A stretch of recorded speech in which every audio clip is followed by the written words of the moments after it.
Philippine militants sought July deal to end Marawi conflict, intermediaries say. Manila, Reuters. Islamic State-inspired militants who battled troops in a southern Philippine city for 154 days sought a way out 2 months into the fierce conflict, but the government ignored their proposal, a separatist negotiator and a minister said. The takeover of Marawi was the biggest security crisis in decades in the Philippines, fueling concern that Islamic State and Indonesian and Malaysian extremists might have greater sway among its minority Muslims than previously thought.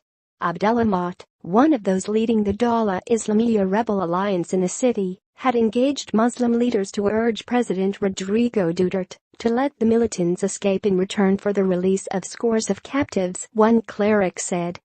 Aga Sharif, a Marawi Muslim cleric well known to the militant Maute clan, said that around July 27, Abdullah Maute asked for help in arranging for the Moro Islamic Liberation Front, MILF, a separatist group at peace with the government, to receive hostages and escort militants out of the city.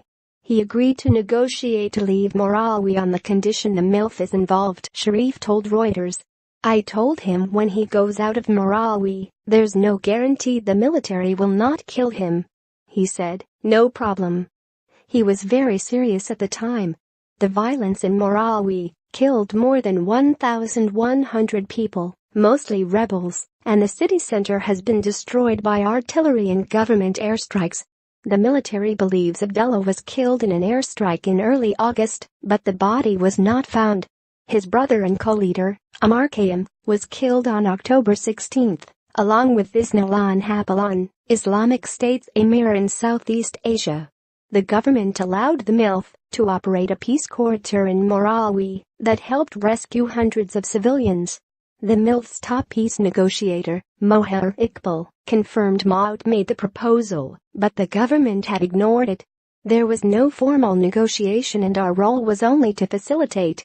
It's up to two sides to agree, he told Reuters. We had some reservations about the deal.